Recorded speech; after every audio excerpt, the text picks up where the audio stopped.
जय हिंद साथियों, नमस्कार। मैं देवराज कुमार आज आपके लिए हिंदी का क्लास 10वां का काव्यखंड तरफ से चैप्टर 2 प्रेम ऐनी श्री राधिका जो कि रसखान जी के द्वारा लिखा गया है उसी को पढ़ाने आया हूँ। इसमें हम हिंदी का ये जो पाठ है इसका पूरा अर्थ जानेंगे। इसमें जो है दोहे और छंद लिखे हुए हैं, इनको पढ़ना कैसे है वो सीखेंगे और उनका अर्थ जानेंगे। जैसे कहानी कविता पढ़ते हैं ना, वैसे मज़ा आएगा। हम जानते हैं कि कई वो बच्चन होता है जिसको पढ़ने नहीं आता है। ये जो लिखा हुआ है देखो, प्रेम ऐनी श्री राधिका, पढ़ने नहीं आता है कोई के, तो हम इसमें पढ़ना भी सिखाएंगे। कैसे पढ़ना है बने रहिए साथ साथ, आगे वीडियो में हम आपको सब सिखाएंगे, सब यहीं से हो जाएगा और उसका अर्थ भी बताएंगे। उससे पहले हम बताना चाहते हैं कि मानिकपुर बाज़ार में जो कि कुर्था प्रखंड में पड़ता है, बिहार राज्य के अरवल ज़िला में कुर्था प्रखंड के मानिकपुर बाज़ार में, ठीक है ना, हमारा कोचिंग संस्थान है, ऑफलाइन कोचिंग संस्थान, जिसका नाम है math global study point Manikpur, ठीक है। इसमें हम लोग 10 सितंबर से क्रैश कोर्स स्टार्ट करने जा रहे हैं। 10 सितंबर से। फ़ी मात्र 1299 रुपया है, क्योंकि यहाँ हमारा पहला कोचिंग है, इसलिए हम सबसे कम फ़ी में पढ़ाना चाहते हैं बच्चों को। यहाँ मानिकपुर बाज़ार का फ़ी बहुत हाई है, आप पता कर लीजिए अगर आसपास के हैं तो, ठीक है ना। मानिकपुर के आसपास के गांव के नाम जैसे हो गया राजेपुर हो गया, बिथरा हो गया, केमदारचक हो गया, छतोई हो गया, नसीरना हो गया, निगमा हो गया, और भी कहीं कहीं गणारी हो गया, संडा हो गया, उधर से भी आप लोग आ सकते हैं, ईजिली पहुंच जाएंगे। यहाँ आप लोग जानते ही होंगे मानिकपुर के बारे में।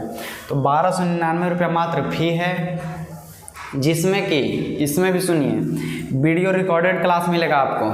आप यहाँ पढ़ रहे हैं ऑफलाइन, किसी दिन आप बीच कर गए, तबीयत ख़राब है, नहीं आ पाए, किसी भी कारण से नहीं आ पाए, तो वह रिकॉर्डेड क्लास आपको मिल जाएगा। वह क्लास रिकॉर्ड रहेगा, आप घर पे ही बैठ के पढ़ सकते हैं बिल्कुल फ्री में। साथ साथ जैसे कोई चैप्टर स्टार्ट होता है तो उससे पहले ही आपको उसका नोट्स मिल जाएगा। उसका नोट्स हम लोग पहले ही दे देंगे ताकि लिखना कम पड़े और हम पूरा समझ जाएं। और फिर बाद में उसका जब क्रैश कोर्स है तो नोट्स कहाँ ही बनाने बैठेंगे जी, है ना।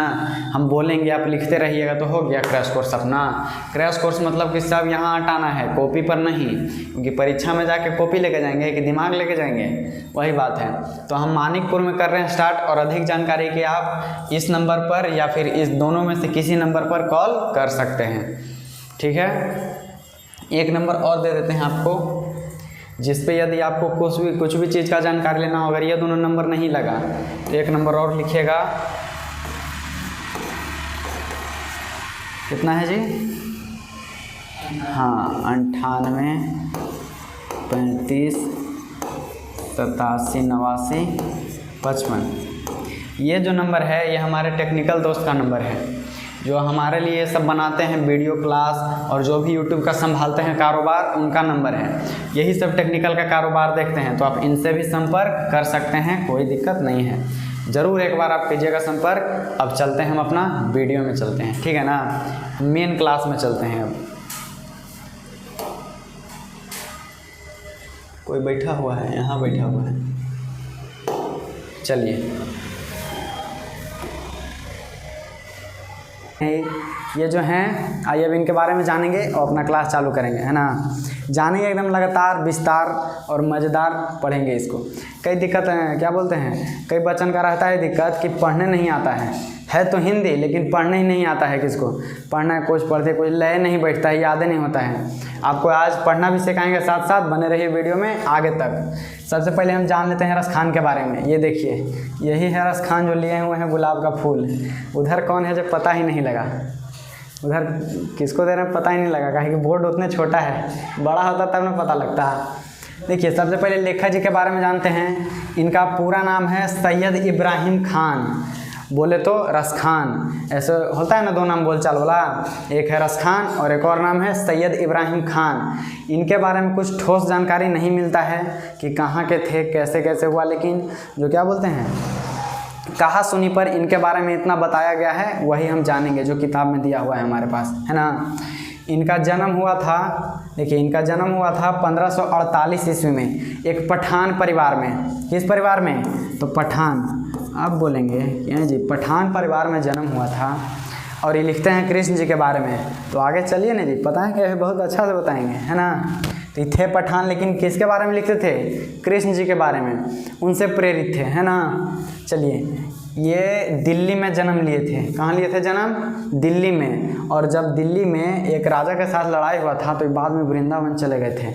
वहीं जाके मथुरा वृंदावन जाके अब कृष्ण जी के भक्ति में इतने लीन हुए कि वहाँ से कभी निकल ही नहीं पाए। आइए, ये 1600 लेके 1628 ईस्वी में जाके इनका निधन हो गया। इनका जन्म हुआ था 1548 ईस्वी में और निधन हो गया 1628 ईस्वी में। कुछ खास डेट नहीं मिलता है, बस यही आप याद रखिएगा, 1548 से लेके और 1628 ईस्वी तक। ठीक है, अब चलेंगे आगे, कहेंगे रसखान मूल रूप से मुसलमान थे। अभी बताया ना कि ये इनका नाम क्या लगता था? पठान, मतलब कि थे ये मुसलमान। मूल रूप से क्या थे? मुसलमान थे। इसको चेंज कर लेते हैं, ये थे मुसलमान, याद रखिएगा ज़रूर। फिर उन्होंने जीवन भर कृष्ण भक्ति का गान किया। फिर भी इन्होंने जीवन भर कृष्ण जी के भक्ति का गुणगान किया। उनके ही बारे में अपने जानते जानते, पढ़ते पढ़ते, लिखते लिखते जीवन, क्या बोलते हैं उसको, व्यर्थ नहीं कर सकते हैं उसको, जीवन को अपने संवार लिए। अगर वो कृष्ण जी के बारे में इतना नहीं लिखते तो हम इनके बारे में पढ़ रहे होते जी?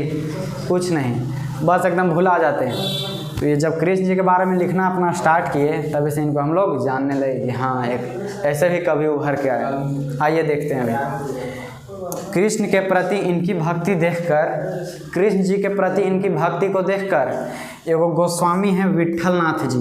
कौन है? गोस्वामी विट्ठलनाथ। इन्होंने अपना इनको शिष्य बना लिया। रसखान जी को शिष्य किन्होंने बनाया? तो देखेंगे विट्ठलनाथ, गोस्वामी विट्ठलनाथ जी किनको शिष्य बनाए? तो रसखान जी को। याद रहेगा, ये आता है, वेरी वेरी इंपॉर्टेंट क्वेश्चन है, ठीक है ना। गोस्वामी विट्ठलनाथ जी ने रसखान जी को अपना शिष्य बना लिया कृष्ण जी के प्रति भक्ति देखकर, कृष्ण जी के प्रति भक्ति देखकर। अब देखिए वो कौन है,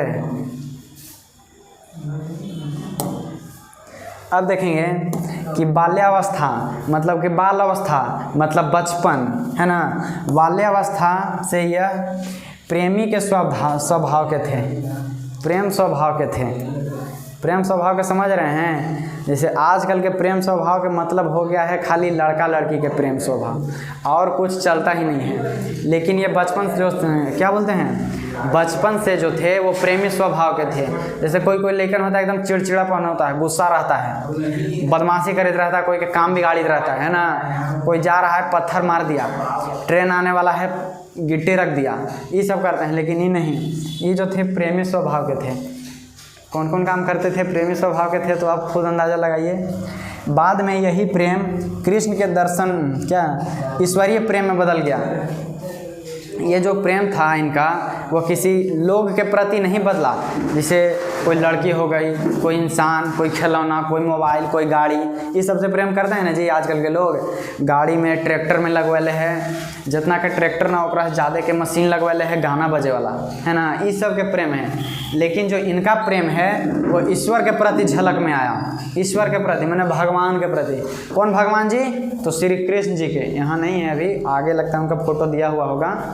कृष्ण जी के प्रति उनका मन लगा भक्ति में, प्रेम में, है ना। अब देखिए, इसी कृष्ण दर्शन से उत्प्रेरित होकर, नहीं यहाँ थे हम, ऐसी मान्यता है कि इन्हें श्रीनाथ जी के मंदिर में साक्षात कृष्ण जी के दर्शन हुए। ऐसे लोग मानते हैं कि वो मंदिर है श्रीनाथ जी का मंदिर। एक बार मिटाते हैं सबको हम, कहाँ से मिटाया जाता है?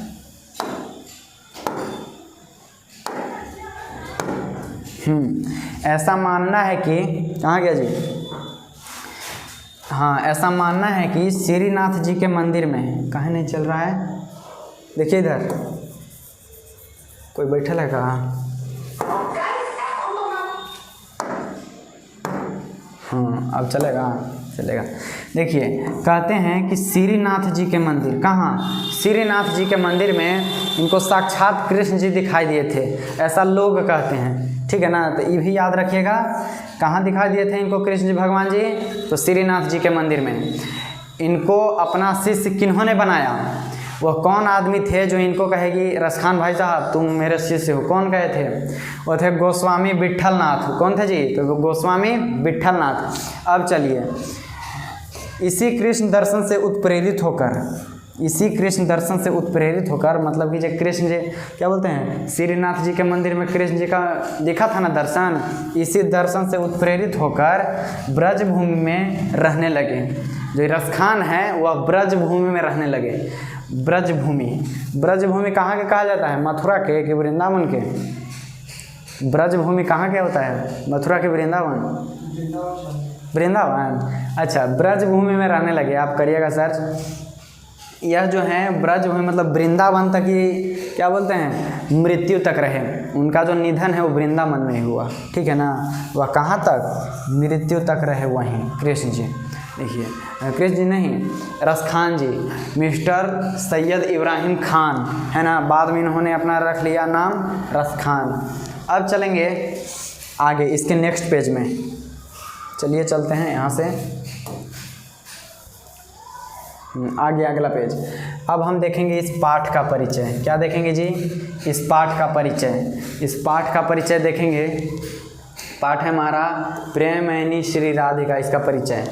प्रस्तुत पाठ में रसखान के 2 पद संकलित हैं। रसखान जी के 2 पद हैं, ऐसे तो लिखे होंगे बहुत सारा, लेकिन यहाँ सिर्फ हमको 2 पद पढ़ना है रसखान जी का, ठीक है ना। प्रथम पद दोहे और दूसरे पद में छंद है। जो हमारा पहला पद रहेगा उसमें दोहा रहेगा और दूसरा पद में छंद रहेगा। अब देखेंगे, जिसमें राधा और कृष्ण के प्रेममय युगल रूप का अति हृदयहारी वर्णन किया गया है।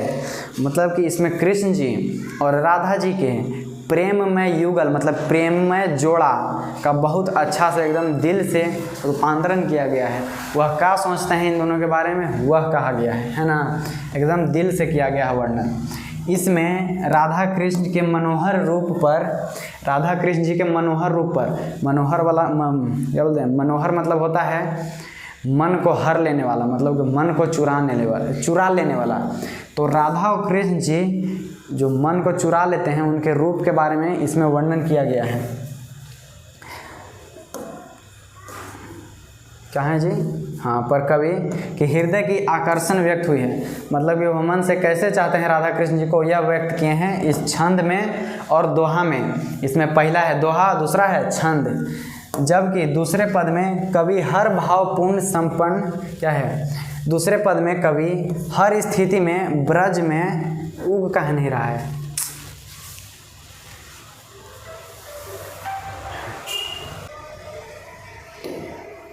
सही आ रहा ना सर, कलर चेंज हुआ तो ठीक है। देखिए पिछला क्लास में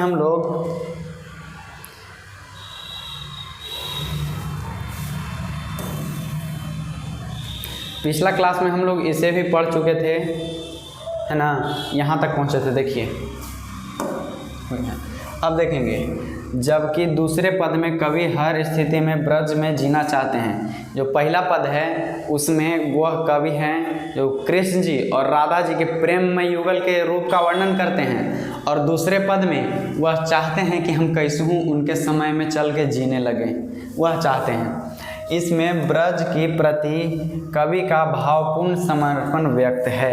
मतलब ब्रज के लिए उनका भाव दिख रहा है। वह अपना भाव कैसे कैसे बता रहे हैं ब्रज भूमि के बारे में, वह बताना चाहते हैं दूसरे छंद में। अब चलिए हम चलते हैं अपना चैप्टर के तरफ जल्दी ही।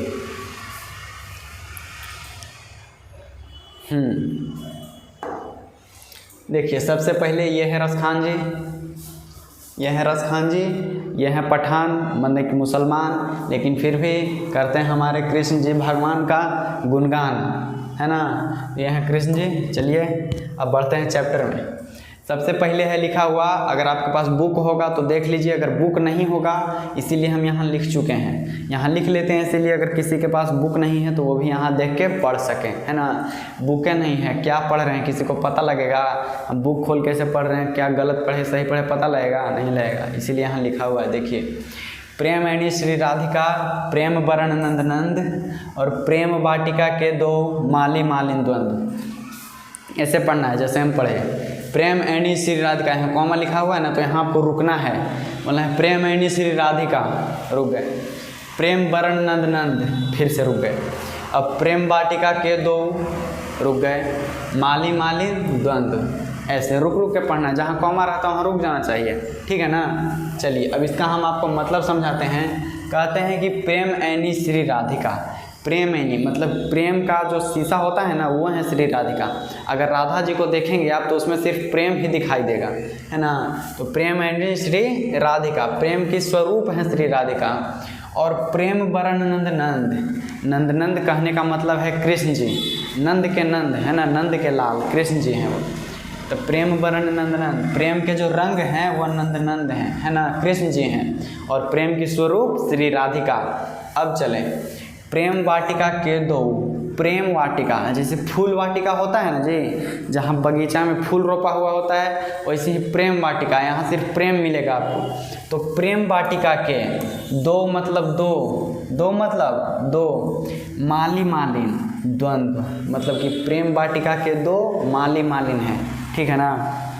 जैसे में अगर नॉर्मल कोई बागीचा है फूल का तो वहाँ माली मालिन रहते हैं, फूलों की देखभाल करते हैं, वहाँ ही अपना जीवन यापन करते हैं। ऐसे ही प्रेम रूपी बागीचा, कैसन बागीचा, प्रेम रूपी बागीचा को कौन सींचते हैं जी, तो वह हैं कृष्ण जी और राधा जी। ये देखिए कृष्ण जी और नहीं, कृष्ण जी और राधा जी, यही दोनों हैं। जैसे नॉर्मल बागीचा हो गया तो उनके लिए माली माली रहता है खुद से, लेकिन अगर प्रेम रूपी बागीचा है तो कृष्ण जी और राधा जी, यही कहना चाहते हैं। देखिए रसखान कवि कहते हैं कि राधा प्रेम की स्वरूप है। राधा क्या है, प्रेम की स्वरूप है। तो कृष्ण प्रेम के रूप हैं, प्रेम के रूप हैं। ये दोनों प्रेम रूपी वाटिका को माली मालिन की भांति देखभाल करते हैं। मतलब प्रेम रूपी बगीचा है ना, उसके माली मालिन हैं ये कृष्ण जी और राधा जी। ऐसे ही अपने प्रेम में उगल को देखभाल करते हैं, ठीक है। यही है, कुछ ज़्यादा नहीं है, बहुत आसान है। सिर्फ मन से पढ़ते रहिए, जो कहते हैं वो सुनते रहिए। आगे कहते हैं कि मोहन छवि रस खान लखी, अब दृग अपने नाही, आँचे आवत धनुष से छूटे सर से जाही, ठीक है ना। मोहन छवि रस खान लखी, अब दृग अपने नाही, आँचे आवत धनुष से छूटे सर से जाही। इसका मतलब है, कहते हैं मोहन छवि मतलब कृष्ण जी की छवि। कवि ने जब इन दोनों को देखा, मतलब कृष्ण जी और राधा जी को देखा, यहाँ से बताते हैं पहले। मोहन की छवि मतलब कृष्ण की छवि को जब रसखान ने लखा, लखा मतलब होता है देखना, एकदम बढ़िया से देखना। मोहन के छवि को जब रसखान ने लखा, देखा, अब दृग अपने नाही, मतलब कि जब उनको देखा ना तो उसके नैन अब उनके नहीं हैं। जैसे कोई बच्चा बाज़ार में खिलौना देख लेता है ना, तो उसको सिर्फ खिलौने चलते रहता है, बाकी उसको खिलौना के अलावा कुछ दिखाई नहीं देता है। मान लो खिलौना देख लिया और कहीं भी जा रहा है तो उसको बस खिलौने याद आ रहा है, सोच रहा है कि हम कैसे खिलौना प्राप्त कर लें। ऐसे ही जब ये रसखान जी हैं, वह जब इनके कृष्ण जी और राधा जी के स्वरूप को देखे, सामने से तो नहीं देख सकते हैं, बस पढ़ के इमेजिन ही कर सकते हैं ना। तो वैसे ही जब इमेजिन किए मतलब लखे, अब दृग अपने नहीं, अब कहते हैं कि जब से हमने देखा अब ये मेरे नैन मेरे नहीं रहे, अब दृग अपने नाही, आँचे आवत धनुष से छूटे सर से जाही। जैसे धनुष बाण से छूटता है, क्या है जी, धनुष बाण से छूटता है तो लगता है कि आते जाते रहता है। ऐसे मार दिए ना तीर तो एकदम फट से जाएगा, फिर मारे तो फिर फट से जाएगा, से जाता है ना। वैसे ही लग रहा है इनको, जब से कृष्ण जी और राधा जी के प्रेम में क्या बोलते हैं, युगल को लखे हैं, देखे हैं, निरेखे हैं, तब से लगता है कि वही आगे पीछे घूमते रहते हैं। कहीं इधर नज़र दौड़ा, अरे वो थे, नहीं गायब हो गए। फिल्म में देखते हैं ना कि हीरोइया के अगर याद आती है हीरोइनियाँ तो कैसे कहीं ना कहीं दिखाई देती रहती है, वैसे ही इनके साथ हो रहा है ना। देखिए क्या कहते हैं, कवि ने जब इन दोनों को देखा, किन दोनों को, इनको देखा, उनकी आँखें उन दोनों को देखती रहती हैं। जब से देखा उनकी आँखें उनको ही देखती रहती हैं। क्षण भर के लिए आते हैं और जैसे धनुष का बाण छूटता है उसी प्रकार आते जाते रहते हैं, यानी कि क्षण भर के लिए दिखते हैं फिर गायब हो जाते हैं। जैसे धनुष का बाण अगर मारें तो खाली क्षण भर के लिए दिखेगा, बाकी गायब हो जाता है ना, वैसे ही ये कहते हैं अपने दूसरे पद में। अब चलेंगे आगे हम। अगर आपको इसका स्क्रीनशॉट लेना होगा और लिखना होगा तो आप लिख सकते हैं बेधड़क। चलिए आगे चलते हैं। अब पलटेगा।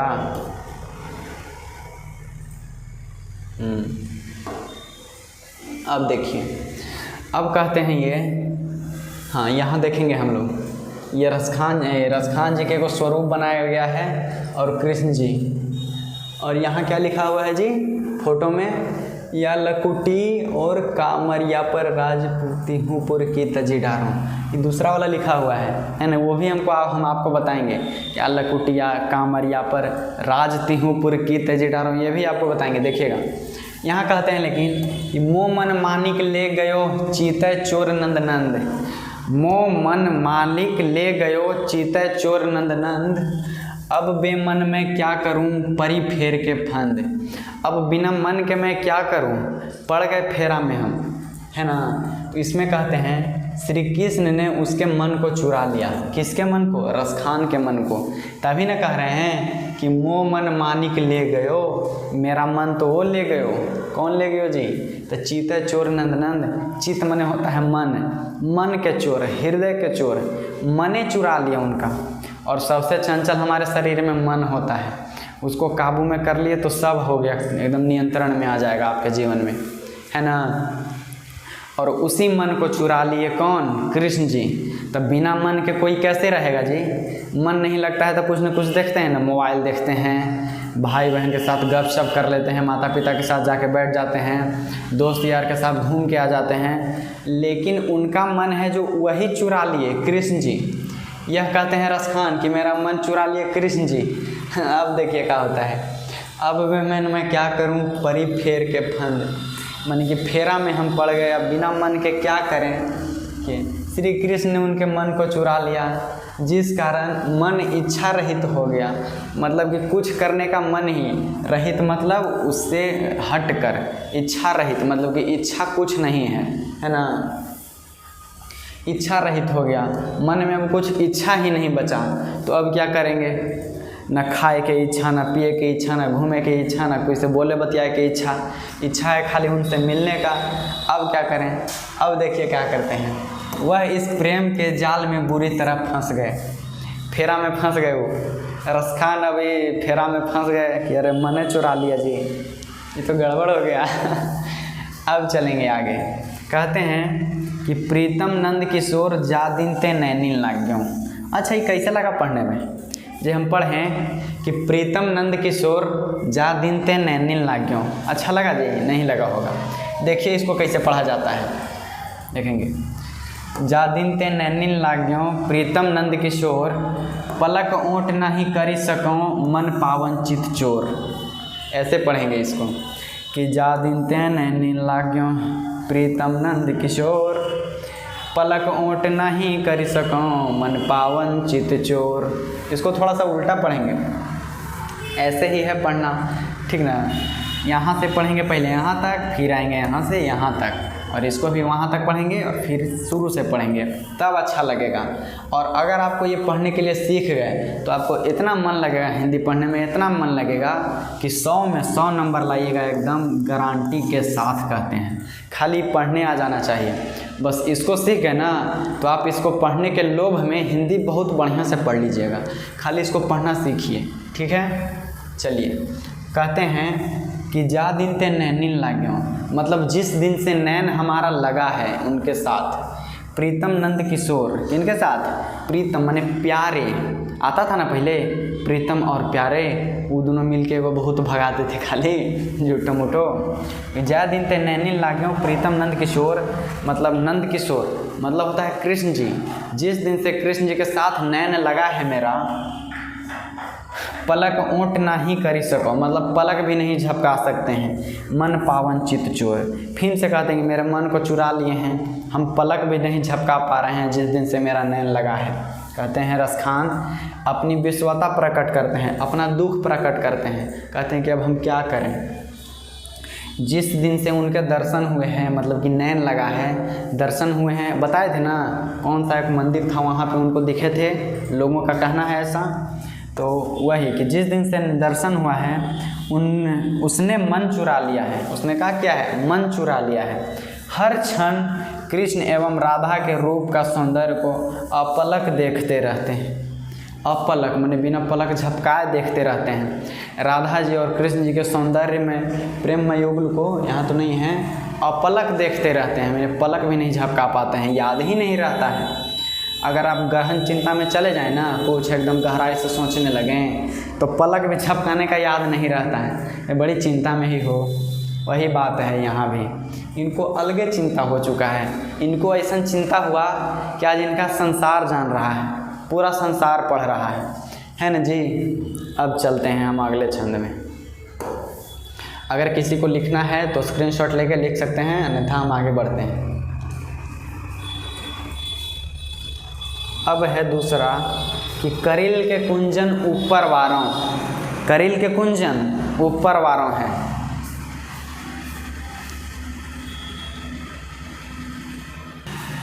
चलिए कहते हैं करील के कुंजन ऊपर वारों में कि देखिए कृष्ण जी जहाँ रहते थे ना जी, इधर दिखाते हैं हम, कृष्ण जी जहाँ रहते थे वहाँ कितना बढ़िया गाय चर रही है।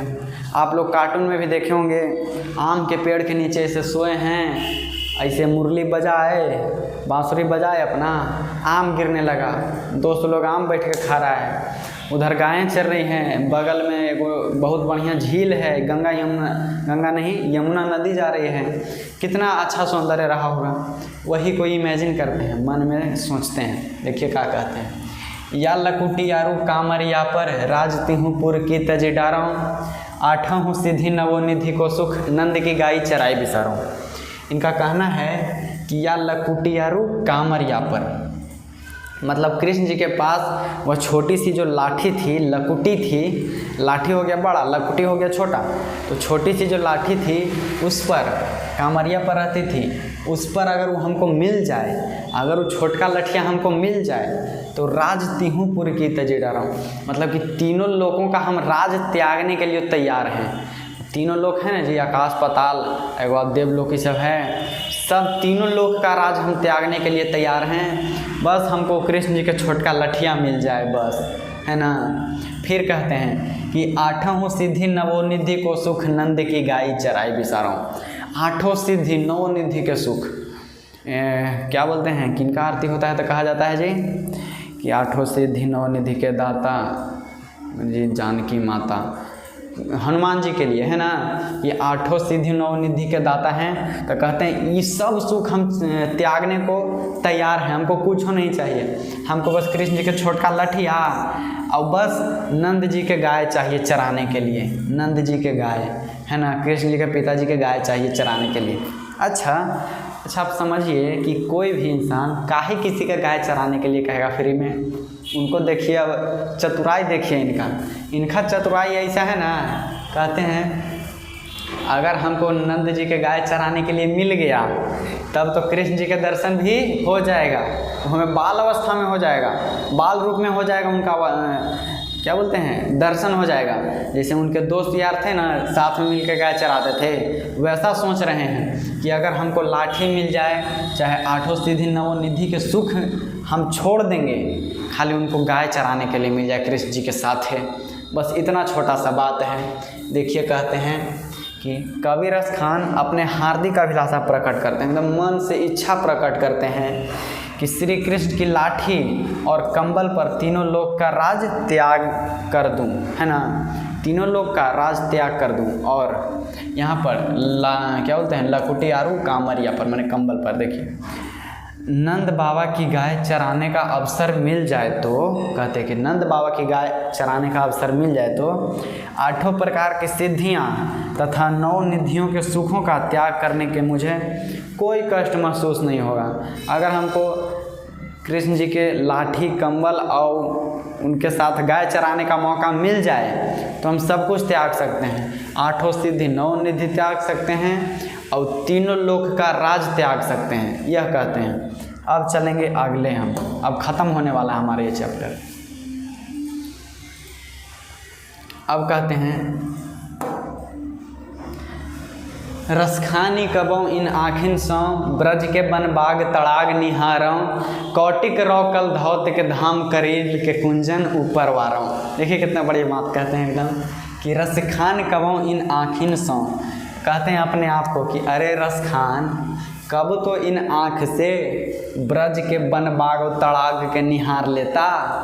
मतलब ये अपने आप को कोसते हैं। अब कहते हैं कि अरे रसखान अपन आँख से ब्रज के वन बाग मतलब होता है जंगल, होता है ना जंगल, वन हो गया जंगल, बाग मतलब बगीचा, उसको तड़ाग मतलब तालाब, वन बाग तालाब के तो निहार लेता। ये कहते हैं अपने आप को। कौटिक रौ कल धौत के धाम, कल धौत में कहा गया है इनको, देवराज इंद्र को कहा गया है। कौटिक रौ कल धौत के धाम, करेल के कुंजन ऊपर मतलब कि करोड़ों देवलोक। कलधौत मतलब देवराज इंद्र, वो रहते हैं कहाँ जी? स्वर्ग में, है ना। हम रहते हैं स्वर्ग में। अब देखिए वो करोड़ों अगर मिल जाए इनको, कलधौत के धाम मतलब कि स्वर्ग मिल जाए, करोड़ों स्वर्ग, तो तैयार है त्यागने को। कह रहे हमको नहीं चाहिए, ले जाओ। खाली कौन चीज? करील के कुंजन ऊपर वारों। करील के कुंजन मतलब ये वो होता है, करील एगो पौधा के नाम है। वह जब कृष्ण गाय चराते थे ना, उधर ही मिलता था। उसके कुंजन ऊपर वारों मतलब करील के कुंजन पर वो खाली सब त्यागने के लिए तैयार हैं। 100 वो कलधौत के धाम। रसखान जी ऐसा सोच विकसित हो गया उनका, है ना, सिर्फ पढ़ने से, कृष्ण जी के बारे में सोचने से, उनके बारे में लिखने से। आप भी कुछ लिखिए ऐसा, आपके बारे में पढ़ाएंगे। देखिए कवि का कहना है कि जब से ब्रज के वनों को, निकुंजों तथा तालाब के करेल के सघन कुंजों को अपनी आँखों से देखा हूँ। जी कैसे लिख दिए हम, ये तो अलगे चल रहा है यहाँ बात। तो ये चलिए, आँखों से देखा हूँ मतलब इमेजिन किए हैं। तब से इच्छा होती है कि ऐसे मनोहर निकुंजों की सुंदरता को समझ करोड़ों सुनहरे महल तुझ प्रतीत होते हैं। अर्थात ऐसे मूल्यवान महलों को छोड़कर जहाँ कृष्ण रासलीला करते थे वहीं निवास करूँ। ये तो कुछ अलग अर्थ है, लेकिन हम यहाँ बताएं ना, इसका सही होगा, है ना।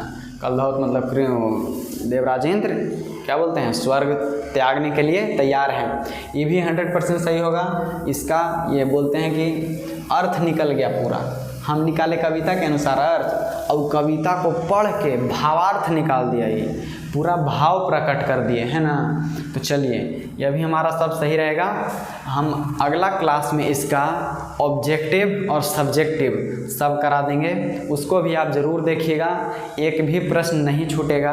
और कह देते हैं कि ये हिंदी है जो 100 नंबर का आता है, याद रहना है आपको। 100 नंबर का, यह अकेला 100 नंबर दे देगा जी, फ्री में 100 नंबर दे जाएगा आपको। इसीलिए बने रहिए मेरे साथ, वीडियो को देखते रहिए। मिलते हैं अगला क्लास में। जय हिंद।